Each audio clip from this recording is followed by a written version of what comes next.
بسم اللہ الرحمن الرحیم اللہم انفعنا بما علمتنا وعلمنا ما ينفعنا اللہم الہمنا مراشد امورنا وقنا شرور انفسنا ربنا تقبل منا انك انت السمیع العلیم.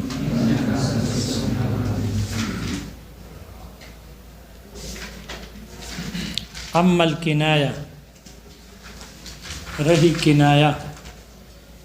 کنایہ وہ لفظ جس کی مراد پوشیدہ ہو اس کو کہتے ہیں کنایہ. فما استتر المراد به، وہ لفظ ہے کنایہ کہ جس کی مراد پوشیدہ ہو گئی ہو. ولا یفہم الا بالنیہ، اور بغیر نیت کے نہ سمجھے جاتے ہوں اس کو کہتے ہیں کنایہ. چاہے حقیقت ہو یا مجاز ہو، اگر لفظ کی مراد پوشیدہ ہو اور بغیر قرینے کے سمجھ میں نہ آتا ہو، سمجھنے کے لیے قرینے کی ضرورت ہو، تو اس کو کنایہ کہتے ہیں، چاہے وہ حقیقت ہو یا مجاز ہو. شارح کہتے ہیں اس میں تنبیہ ہے اس بات پر کہ کنایہ بھی حقیقت اور مجاز کے ساتھ جمع ہو جاتی ہے.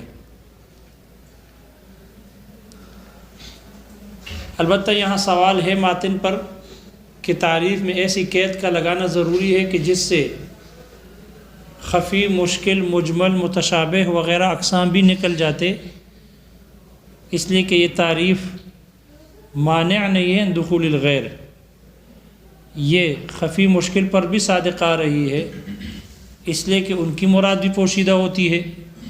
حالانکہ وہ سری وہ کنایہ نہیں بلکہ خفی ہے. تو شارح نے کہا کہ کنایہ وہ لفظ ہے کہ جس کی مراد پوشیدہ ہو استعمال کے اعتبار سے،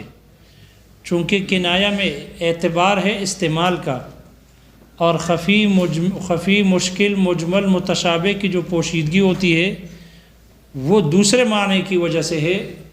استعمال کے اعتبار سے نہیں. جیسے کہ خفی میں پوشیدگی ہے، اس کی مراد پوشیدہ ہوتی ہے، صیغے کے علاوہ کسی عارض کی وجہ سے ہوتی ہے. خفی کا کلام کا معنی معلوم ہوتا ہے، لیکن مراد کی پوشیدگی کسی عارض جو صیغے کے علاوہ ہو اس کی وجہ سے ہوتی ہے. مشکل میں پوشیدگی خفی سے بھی بڑھ کر ہوتی ہے جو صیغے کی وجہ سے ہوتی ہے. تو ان میں جو پوشیدگی ہے وہ دوسرے معنی کی وجہ سے ہے، استعمال کی وجہ سے نہیں. اور ان میں جو پوشیدگی ہے یہ پوشیدگی استعمال کی وجہ سے ہے، اس لیے جب اس میں اعتبار استعمال کا ہے تو اس میں قید لگانے کی مصنف کے لیے ضروری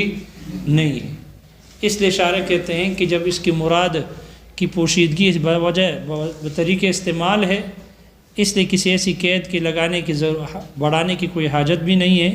کہ جس سے یہ مشکل وغیرہ نکل جائے. البتہ بعض حضرات اصولین نے ذکر کیا ہے کہ اگر داخل بھی ہو جائے کوئی حرج نہیں، اس لیے کہ یہ تقسیم ثالث ہے اور وہ تقسیم ثانی ہے. تو اگر تقسیم ثانی میں کہ اقسام خفی، مشکل، مجمل اس میں داخل ہو رہے ہیں تو کوئی حرج نہیں. ایک تقسیم کے اقسام دوسرے تقسیم کے اقسام کے میں داخل ہو جائیں تو کوئی حرج نہیں ہے. ایک تقسیم کے اقسام کا آپس میں ایک دوسرے کے میں داخل ہونا یہ مضر ہے، اس لیے کہ وہ آپس میں ان میں تباین ہونا ضروری ہے، وہ بھی عند البعض. ایک تقسیم کے اقسام جو قسیمین ہوتے ہیں ان قسیموں میں تباین کا ہونا بعض کے نزدیک ضروری ہے. لیکن یہ تو الگ الگ تقسیمات ہیں، جب الگ الگ تقسیمات ہیں تو ایک تقسیم کے اقسام دوسری تقسیم کے اقسام کے ساتھ جمع ہو سکتی ہے. ایسا ہو سکتا ہے کہ ایک لفظ خاص بھی ہو اور حقیقت بھی ہو، خاص بھی ہو اور مجاز بھی ہو. تو خاص ہونا اور مجاز ہونا الگ الگ تقسیمات کے اقسام ہے، جمع ہو سکتی ہیں.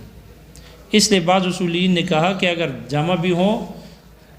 کنایہ کی تعریف اگر خفی مشکل پر صادق بھی آ رہی ہے تو کوئی حرج نہیں ہے، وہ الگ تقسیم کے اقسام ہے اور یہ الگ تقسیم کے اقسام ہیں، کوئی حرج نہیں۔ شارح کہتے ہیں کہ اگر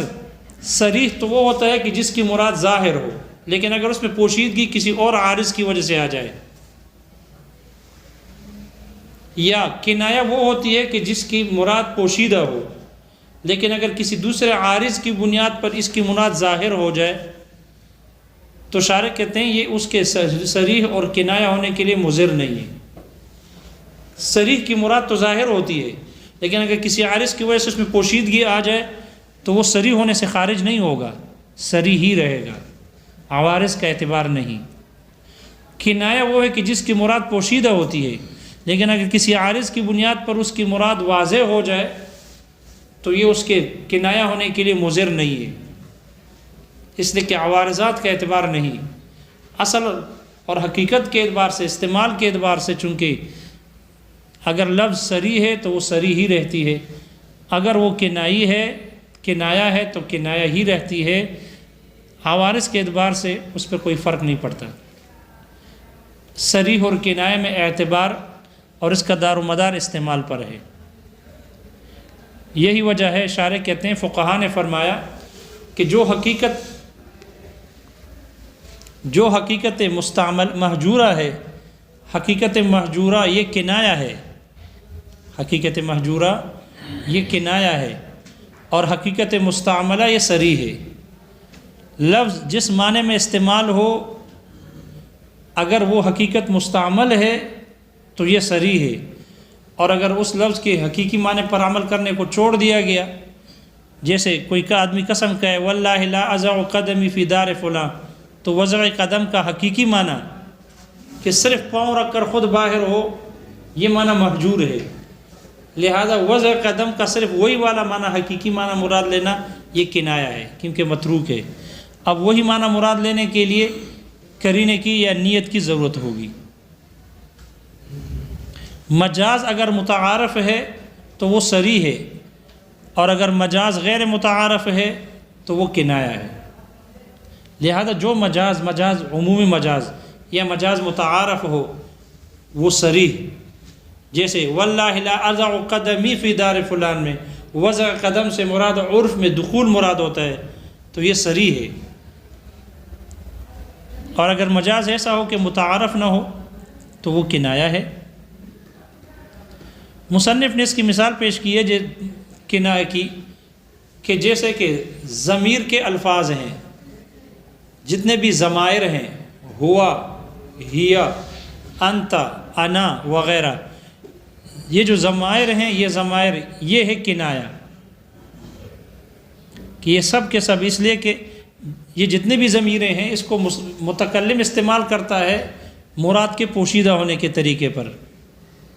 لہذا جہاں متکلم مخاطب پر ایک چیز ظاہر نہیں کرنا چاہتا تو وہاں اس کے لیے ضمیر کو ذکر کرتے ہیں، بشرط یہ کہ وہ ضمیر مخاطب کو اس کا علم نہ ہو۔ اگر ضمیر کا مرجع خفی ہو مخاطب کے ہاں بھی تب یہ ضمیر کنایہ ہوگی، لیکن اگر مخاطب کو ضمیر کا مرجع معلوم ہے تو پھر یہ کہ ضمیر کے الفاظ کنائی شمار نہیں ہوں گی۔ کنایہ ہونے کے لیے ضروری ہے کہ مخاطب کو ضمیر کا مرجع معلوم نہ ہو، ان سے پوشیدہ ہو۔ اس لیے جتنے بھی الفاظ ہیں ضمائر کے یہ سب کے سب کنائی ہے۔ البتہ ان پر اعتراض ہے، شارح کہتے ہیں ان پر اعتراض ہے۔ اعتراض یہ ہے کہ نحویین کے ہاں تو ضمائر جو ہے یہ تو اعرف المعارف ہے، معرفہ کی اقسام میں سب سے زیادہ تعریف کس میں پائی جاتی ہے؟ ضمائر میں۔ تو نحویین کے نزدیک یہ تو اعرف المعارف میں سب سے زیادہ تعریف اس میں پائی جاتی ہے، جبکہ آپ نے اصولیین نے ان کو کنایہ میں شمار کیا کہ جس کی مراد پوشیدہ ہوتی ہے، حالانکہ ان کے ہاں یہ اعرف المعارف میں سے ہے، تو پھر اصولیین نے کیسے ان کو کنایہ میں شمار کیا؟ پتہ نہیں اعتراض سمجھ میں آ گیا؟ اس کا جواب شارح نے ذکر کیا ہے کہ ان کا اعرف المعارف ہونا نحویین کے ہاں وہ ایک دوسری وجہ ہے، وہ ایک الگ شے ہے، دوسری شے ہے۔ اصولیین نے جن کو یہ کنایہ قرار دیا ہے اس میں ابہام کی وجہ سے ہے،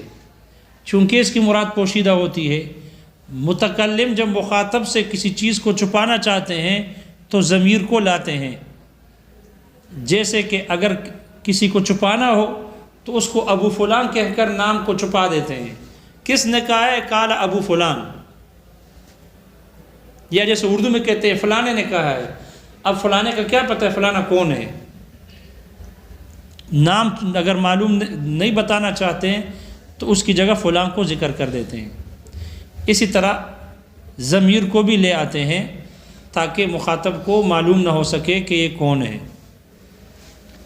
باقی نحویین نے جو کہا ہے کہ یہ اعرف المعارف میں سے ہے تو شارح کہتے ہیں یہ دوسری وجہ ہے، ان کے ہاں یہ اعرف المعارف ہونا دوسری وجہ سے ہے، اور وہ وجہ محشی نے ذکر کیے، وہ وجہ یہ ہے کہ ضمیر سے کسی بھی غیر متعین شے کی ارادہ کرنا درست نہیں۔ ضمیر سے جب بھی ارادہ کیا جائے گا تو کسی غیر متعین شے کے لیے ضمیر نہیں آ سکتی، آئے گی تو متعین کے لیے۔ اور جو باقی معرفہ کے اقسام ہے، اعلام ہو گئے یا اسم موصولہ یا اسم اشارات وغیرہ ہو گئے، ان کو نکرہ بنایا جا سکتا ہے، ان سے نکرہ کا ارادہ کرنا درست ہے، غیر متعین شے کے لیے آ سکتے ہیں۔ لیکن ضمیر ایسی ہے کہ ان سے کسی غیر متعین شے کا ارادہ کرنا درست نہیں ہے۔ زید معلوم ہے، عالم ہے، لیکن اگر اس کو نکرہ بنایا جا سکتا ہے جی، کیونکہ زید ایک تو نہیں ہے نا دوسرا بھی ہے، تو اگر کوئی آدمی کہے کہ جاءنی زیدن، زیدن زیدانی زیدون، تو کون سا زید ہے؟ تو پھر کہا جاتا ہے ساتھ صفت لگتی ہے، ان کے زید دو ہیں، تو پھر کہا جاتا ہے زید الصغیر یا زید الکبیر، تو اس کے ساتھ صغیر کبیر یا کوئی اور صفت لگا لیتے ہیں۔ لہذا زید سے باقی جو معرفہ کی اقسام ہے اس سے غیر متعین چیز کا ارادہ کیا جا سکتا ہے، لیکن ضمیر جب بھی استعمال ہوگی متعین ہی کے لیے آئے گی، غیر متعین کے لیے نہیں ہے۔ یہ ہے اعرف المعارف کا معنی جو نحویین مراد لیتے ہیں ضمائر کے، یہ اعرف المعارف ہے۔ تو شارح کہتے ہیں کہ ان کا اعرف المعارف ہونا اور کوئی دوسری شے ہے، لیکن ابہام پایا جاتا ہے، ابہام کی وجہ سے اعرف المعارف ہونے کے باوجود ضمائر میں ابہام ہے۔ جب ابہام ہے تو یہ کنایہ ہے۔ اور استدلال کیا آپ علیہ الصلوۃ والسلام کے ایک فرمان سے کہ آپ علیہ الصلوۃ والسلام کے پاس ایک صحابی تشریف لے آئے، حضرت جابر رضی اللہ عنہ ہوتے۔ روایت میں آتا ہے کہ حضرت جابر رضی اللہ عنہ آپ کے پاس تشریف لائے، وہ کہتے ہیں میرے والد کے اوپر قرضہ تھا،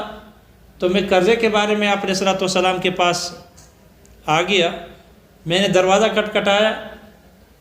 تو آپ علیہ الصلوۃ والسلام نے اندر سے پوچھا کہ من ذا یا من انتا، کون ہو؟ تو حضرت جابر رضی اللہ عنہ نے فرمایا انا، میں ہوں۔ اب انا سے کیا پتہ چلتا ہے کون ہوں؟ تو آپ نے فرمایا انا، آپ نے فرمایا انا، یعنی انا کیا ہوتا ہے؟ نام ذکر کرو تاکہ پتہ چل سکے کون ہو۔ انا جابر کا ہوں، میں جابر ہوں، انا زید میں زید ہوں۔ صرف انا سے تو پتہ نہیں چلتا کہ کون ہے، اس لیے راوی کہتے ہیں کأنہ کرہا، گویا کہ آپ نے ان کو ناپسند کیا، انا کو ناپسند کیا، اس لیے کہ انا کہنے ضمیر ذکر کی لیکن اس سے پہچان نہیں ہوئی، پھر بھی ابہام ہے کہ یہ انا صاحب کون ہے، پتہ نہ چل سکا۔ معلوم ہوا کہ انا اگرچہ ضمائر میں سے اعرف المعارف میں سے ہے نحویین کے ہاں، لیکن اس میں پھر بھی ابہام ہے، ابہام ہے، اس لیے آپ نے پسند نہیں کیا کہ اس سے پہچان نہیں ہو رہی، نام ذکر کرو تاکہ پہچان ہو کہ آپ کون ہو۔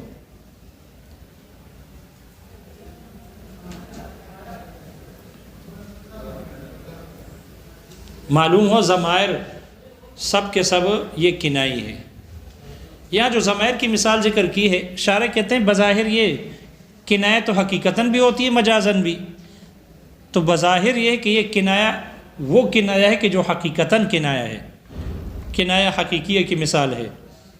تو پھر مجاز کی مثال کیا ہوگی؟ شارح کہتے ہیں مصنف نے مجاز کی مثال کو ذکر نہیں کیا، لیکن مجاز وہی ہے کہ جو حقیقت مہجور ہو یا مجاز غیر متعارف ہو، وہی کنایہ کی مثال ہوگی مجازی۔ کنایہ مجازی کی مثال وہی ہوگی کہ جو حقیقت مہجور ہے یا وہ مجاز غیر متعارف ہو تو وہ کنایہ ہے مجازن۔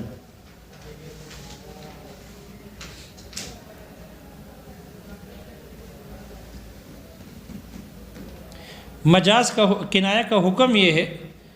کہ کنایہ پر عمل کرنا واجب نہیں مگر نیت کے ساتھ۔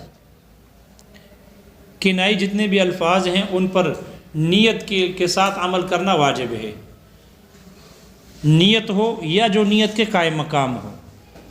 اس لیے کہ اس کی مراد پوشیدہ ہوتی ہے۔ لہذا اگر شوہر بیوی کو یہ کہے انت بائن اور کوئی نیت نہیں ہے تو طلاق واقع نہیں ہوگی، کیونکہ بائن کا معنی جدا ہونا، بائن کا معنی جدا ہونا۔ لہذا یہ کنائی الفاظ ہیں، اس سے طلاق واقع نہ ہوگی جب تک کہ شوہر نیت نہ کرے یا کہ نیت کے قائم مقام کوئی اور چیز نہ پائی جائے، یعنی مذاکرہ طلاق نہ ہو یا حالت غضب نہ ہو۔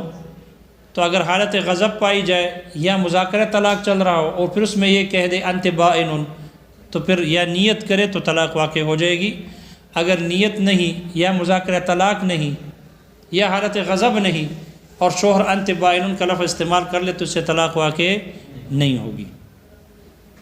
جب تک کہ شوہر نیت نہ کرے یا جب تک کہ نیت کے قائم مقام یعنی حالت غضب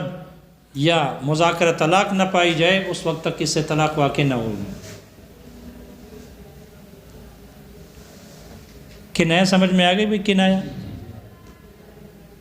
البتہ ایک اعتراض ہے۔ اعتراض یہ ہے کہ آپ لوگ کنایات طلاق کو، طلاق کے جتنے کنائی الفاظ ہیں، انت بائن، انت حرام، انت بتۃ یا انت بطلۃ، یہ کنائی الفاظ ہیں۔ اعتراض ہے کہ تم ان کو کنائی الفاظ کہتے ہو اور کہتے ہو کہ یہ کنائی ہے، حالانکہ کنایہ تو وہ ہوتی ہے کہ جس کی مراد پوشیدہ ہو، اور یہ جتنی بھی الفاظ ہیں انت بائن، بائن کا معنی تو جدا ہے، انت بینونت سے ہے جدا ہونا، انت بتۃ، بتہ یہ بت البتن سے ماخوذ ہے، اس کا معنی تو جدا ہے، کاٹنے کے معنی میں ہے، کاٹنا۔ اور بطلۃ اس کا معنی بھی جدا کرنا، کاٹنا۔ حرام منع کرنے کے معنی میں ہے۔ تو جتنی کنائی الفاظ ہیں ان کے معنی تو معلوم ہے، اور یہ اسی معنی میں استعمال بھی ہے۔ انت حرام، تو حرام ہے یعنی منع ہے، انت بائن، تو جدا ہے، تو جدا والے معنی میں تو استعمال ہے۔ تو اعتراض احناف پر یہ ہے کہ تم لوگ ان کو کنائی طلاق کے کنائی الفاظ کہتے ہو، کنایات طلاق کے نام کے ساتھ موسوم کرتے ہو، تو کنایہ تو وہ ہوتی ہے جس کی مراد پوشیدہ ہو، اور ان الفاظ کے معنی معلوم بھی ہے اور وہ یہ الفاظ ان معنی میں مستعمل بھی ہے، تو پھر وہ کنایت طلاق کیسے کہتے ہو؟ اعتراض سمجھ میں آ گیا؟ جب یہ الفاظ انہی معنی میں استعمال بھی ہے، معنی معلوم بھی ہے اور اس میں صراحتاً استعمال بھی ہے، تو پھر ان کو کنایت طلاق کے ساتھ موسوم کرنا درست نہیں۔ اس کا جواب مصنف نے ذکر کیا کہ ہاں یہ ٹھیک ہے، ان الفاظ کے معنی معلوم ہے اور یہ الفاظ انہی معنی میں مستعمل بھی ہے، لہذا اگر کوئی آدمی اپنی بیوی کو انت بائن کہہ دے کہ بائن کا معنی جدا ہونا، تو جدا ہے، انت حرام، تو حرام ہے، منع ہے، بتۃ، تو جدا ہونا کاٹنے کے معنی میں ہے، تو کاٹی گئی ہے، تو جدا ہے، الگ ہے، تو اس معنی میں ہے۔ لیکن سوال یہ ہے کہ انت بائن، تو جدا ہے، کس سے جدا ہے؟ خاندان سے جدا ہے، تو مال میں سب سے جدا ہے، تو حسن جمال میں سب سے جدا ہے، یا تو شوہر سے جدا ہے یعنی نکاح سے جدا ہے؟ کس سے جدا ہے؟ اس میں ابہام ہے، اس میں کیا ہے؟ ابہام۔ جواب یہ دیا کہ ٹھیک ہے، ہم مانتے ہیں یہ الفاظ صریح، ان الفاظ کے معنی بھی معلوم ہے اور یہ الفاظ اپنے ان معنی میں مستعمل بھی ہے، لیکن اس میں تھوڑا سا ابہام ہے کہ کس سے جدا ہے، حرام ہے کس پر حرام ہے، لہذا اس میں چونکہ ابہام ہے، اس ابہام کی وجہ سے یہ الفاظ کنایات کے مشابہ ہو گئے، ان میں تھوڑا سا ابہام پایا جاتا ہے، اس ابہام کی وجہ سے یہ الفاظ کنایہ کے مشابہ ہو گئے، لہذا حقیقت میں یہ کنائی نہیں ہے، حقیقت میں کنائی نہیں ہے۔ جب حقیقتاً کنایہ نہیں ہے، کنایہ کے مشابہ ہو گئے ابہام کی وجہ سے، تو ان کو کنایات طلاق کہا گیا ہے مجازن۔ ان کو جو کنایت طلاق کے نام رکھا گیا، ان کا یہ حقیقتاً نہیں بلکہ مجازن ہے، کیونکہ یہ حقیقت میں کنایہ نہیں بلکہ وہ صریح ہے، کنائی ہے، یہ الفاظ صریح ہے، اس لیے کہ معنی معلوم ہے، اسی میں مستعمل ہے۔ ابہام صرف یہاں اتنا آ گیا ہے کہ جدا کس سے جدا ہے، حرام ہے کس پر حرام ہے، کنایہ کے مشابہ ہو گئے، تو کنایہ کے مشابہ ہونے کی وجہ سے ان کو کنایات طلاق کہا گیا، مجازن کہا گیا، حقیقت میں یہ کنایہ نہیں ہے۔ لہذا جب یہ بائن کا معنی جدا ہونا، کیونکہ اگر یہ صراحتاً کنایہ ہوتے تو صریح کنایہ جس سے کنایہ ہوتی ہے کنایت طلاق ہے نا، کنایت طلاق کہا جاتا ہے۔ اگر یہ صراحتاً کنایہ ہوتے تو طلاق سے کنایہ ہوتے، طلاق کا لفظ صریح ہے، تو جو صریح کا حکم ہوگا وہی کنایہ کا بھی حکم ہوگا پھر، اور صریح کا حکم رجعی ہے، تو پھر ان الفاظ کا حکم بھی کیا ہوتا، رجعی ہوتا، ان کا حکم بھی کیا ہوتا، رجعی ہوتا۔ لہذا ہم کہتے ہیں یہ ہے صریح، لیکن ان کو جو کنایہ، ان کنایات کو کی اضافت کی جاتی ہے طلاق کی طرف، اور کنایات و طلاق کہتے ہیں، یہ نسبت اضافت مجازی ہے، یہ اضافت اور نسبت مجازی ہے، لہذا یہ خود حقیقت صریح ہے۔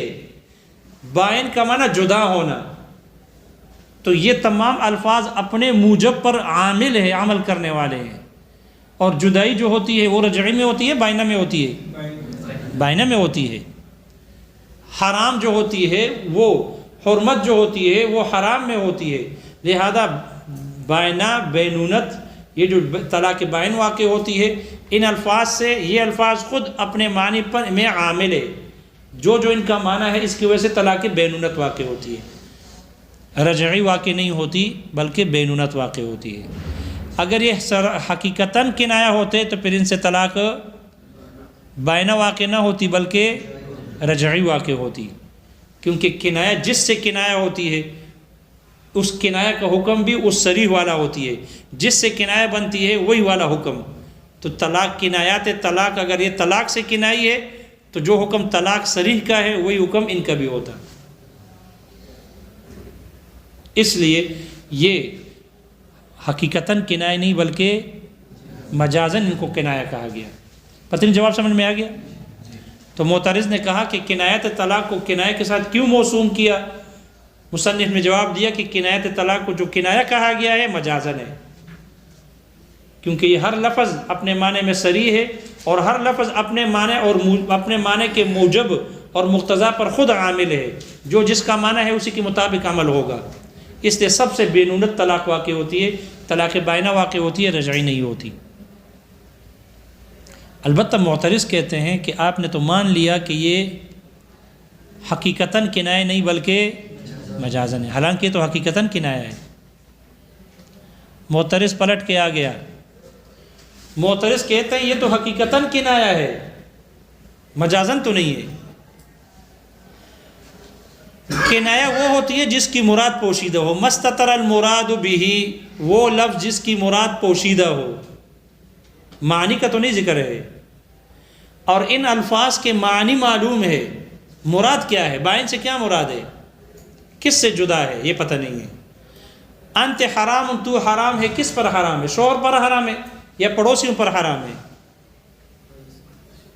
کس پر حرام ہے؟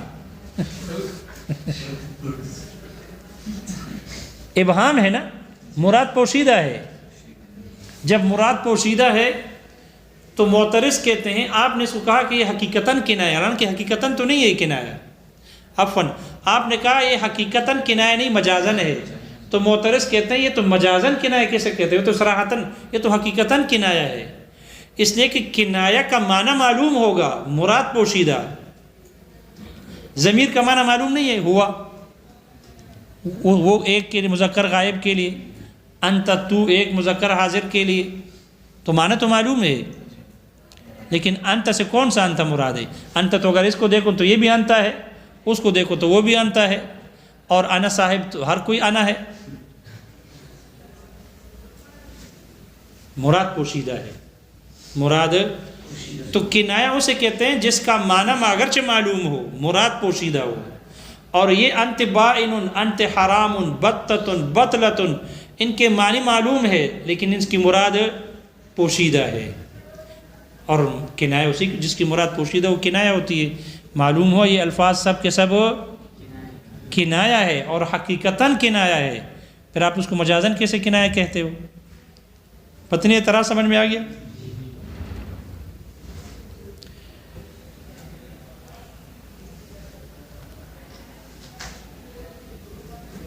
اس کا جواب شارح نے ذکر کیا، شارح کہتے ہیں کہ فقہا نے کہا چونکہ یہ حقیقتاً کنایا ہے، حقیقتاً کنایا ہے، مجازاً کنایا نہیں ہے، حقیقتاً کنایا ہے، لیکن شارح کہتے ہیں فقہا نے کہا کہ یہ حقیقتاً کنایا ہے علماء بیان والوں کے ہاں، حقیقتاً کنایا ہے علماء بیان، علماء معانی والوں کے ہاں، علماء بیان والوں کے ہاں یہ کنایا ہے، حقیقتاً کنایا ہے، ان کے مذہب پر تو ہے، علماء اصول والوں کے ہاں یہ حقیقتاً کنایا نہیں ہے۔ محشی کہتے ہیں یہ جو معترض پلٹ کر انہوں نے اعتراض کیا اور اس کو حقیقتاً کنایا قرار دیا ہے، یہ اعتراض مصنف پر نہیں ہوتا، ماتن پر نہیں ہے، کیونکہ ماتن نے کہا کہ کنایت طلاق کو جو کنایا کہا گیا ہے مجازاً ہے، اس لیے کہ یہ الفاظ بینونت عن الزوج سے کنایا ہے، بینونت عن الزوج سے، یہ جتنے بھی الفاظ ہیں انت بائن یا بتۃ یا حرام یا بطلۃ، یہ کنایا ہے بینونت عن الزوج سے، بینونت عن الزوج سے کنایا ہے، اب تب چاہے اس کو ان الفاظ کو حقیقتاً کنایا قرار دو جیسے معترض نے کہا، یا مجازاً کنایا قرار دو جیسے کہ شارح نے ذکر کیا کہ یہ ان کو کنایا کہنا مجازاً ہے،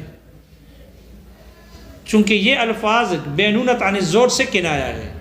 اس لیے تو ان الفاظ سے طلاق بائنہ واقع ہوتی ہے، ان الفاظ سے طلاق بائنہ واقع ہوتی ہے، یہ صراحتاً کنایا سے، صراحتاً طلاق سے کنایا نہیں بلکہ بینونت عن الزوج سے کنایا ہے۔ محشی کہتے ہیں یہ جو معترض پلٹ کے آئے یہ اعتراض ماتن پر نہیں ہوتا، اس لیے کہ ماتن نے ان الفاظ کو کنایا قرار دیا ہے، کنایات طلاق کے نام سے موسوم کیا ہے، مجازاً ہے، اس لیے کہ یہ الفاظ انت حرام یا بتۃ یہ بینونت عن الزوج سے کنایا ہے، اس لیے ان سے طلاق بائنہ واقع ہوتی ہے، اگر یہ طلاق سے کنائے ہوتی تو پھر ان سے طلاق بائنہ نہیں ہوتی، طلاق رجعی واقع ہوتی، لیکن طلاق رجعی واقع نہیں ہوتی بلکہ جو بائنہ واقع ہو رہی ہے، اس وجہ سے کہ یہ الفاظ کنایا ہے بینونت عن الزوج سے، یہ کنایا ہے بینونت عن الزوج سے، لیکن پھر مصنف پر سوال ہوگا کہ آپ ان کو کنایت طلاق کیوں کہتے ہو؟ کنایا کی اضافت پھر بینونت کی طرف کرنی چاہیے نا، کنایات بینونت کہنا چاہیے تھا، کنایات طلاق کیوں کہتے ہو؟ کنایا کی اضافت طلاق کی طرف کیوں کرتے ہو جب یہ طلاق سے کنائی ہے ہی نہیں؟ یہ کنایا کس سے ہے؟ بینونت عن الزوج سے ہے، تو پھر کنایات کی اضافت طلاق کی طرف کیوں کرتے ہو؟ مصنف نے کہا مجازاً ہے، مصنف نے کہا مجازاً ہے، تو مصنف نے جو متن میں مجاز کا لفظ اختیار کیا کہ کنایات طلاقی سمیت بہا مجازاً، کنایات طلاق کو کنایات کے ساتھ مجازاً موسوم کیا ہے، یہ جو جواب ماتن نے ذکر کیا یہ دونوں صورتوں میں چل جاتا ہے، چاہے تم ان الفاظ کو حقیقتاً کنایہ قرار دو یا مجازاً کنایہ قرار دو، جیسے شارح نے کہا کہ حقیقتاً کنایہ نہیں ہے، عفواً شارح نے کہا کہ یہ حقیقتاً کنایہ نہیں بلکہ مجازاً کنایہ ہے، تو تب بھی ماتن کا جواب چل جاتا ہے۔ اور اگر اس کو معترض نے کہا کہ نہیں تو حقیقتاً کنایہ ہے، تو تب بھی ماتن والا جواب چل جاتا ہے، اعتراض ماتن پر نہیں۔ بہرحال شارح کہتے ہیں کہ معترض نے جب کہا کہ یہ تو حقیقتاً کنایہ ہے، تو شارح نے کہا کہ حقیقتاً کنایہ ہے، علماء اصول کے ہاں نہیں بلکہ علماء بیان والوں کے مذہب میں یہ حقیقتاً کنایہ ہے، اور اس طور پر کہ وہ لوگ جو علماء بیان والے ہیں وہ لفظ بول کر، ان کے ہاں کیسے دیکھو حقیقتاً کنایہ ہے، لفظ بول کر اس کا معنی موضوع لہو مراد لیا جائے، لفظ سے معنی موضوع لہو مراد لیا جائے، لیکن من حیث الذات نہیں بلکہ من حیث الملزوم، من حیث الملزوم، لفظ بول کر معنی موضوع لہو مراد لیا جائے لیکن ذات کے اعتبار سے نہیں بلکہ اس کے ملزوم کے اعتبار سے، یعنی لفظ سے ملزوم معنی موضوع لہو کے ملزوم کا ارادہ کیا جائے، اس کو کہتے ہیں کنایہ۔ اسے کیا کہتے ہیں؟ علماء بیان والوں کے ہاں جو شارح نے ذکر کیا، اگرچہ اس پر اعتراض ہے، اس پر اعتراض ہے، شارح کہتے ہیں علماء بیان والوں کے ہاں کنایہ یہ ہے کہ لفظ بول کر معنی موضوع لہو مراد لیا جائے لیکن من حیث الذات نہیں بلکہ اس کے ملزوم کا ارادہ کیا جائے، جیسے کہ طویل النجاد، طویل النجاد، لفظ طویل النجاد بول کر طول النجاد ہی مراد ہے۔ نجاد کیا ہوتا ہے؟ جہاں تلوار رکھتے ہیں، تلوار کا پرتلا ہے پرتلا، نیام، نیام کہو یا تلوار کا پرتلا جس میں تلوار ڈالتے ہیں رکھتے ہیں،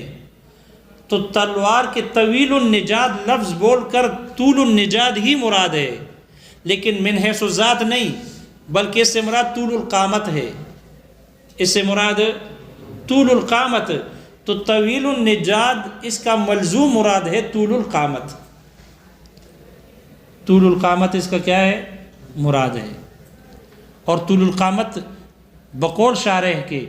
یہ اس طویل النجاد کا ملزوم ہے، طویل النجاد کا کیا ہے؟ ملزوم ہے۔ شارح کہتے ہیں یہاں علماء بیان والوں کے ہاں جیسے یہ حقیقتاً کنایہ ہے، ایسے یہاں پر بھی ہے۔ انت حرامن بول کر حرامن ہی مراد ہے لیکن من حیث الذات نہیں، من حیث البینونت۔ انت بائنن بول کر بینونت ہی مراد ہے لیکن من حیث الذات نہیں، طلاق نہیں بلکہ سے وہ طلاق مراد ہے جس میں بینونت کی صفت ہو، جو بینونت کی صفت کے ساتھ ہو، تو بائن سے مراد جدا ہونا نہیں بلکہ بینونت عن الطلاق، بینونت عن النکاح مراد ہے، جو نکاح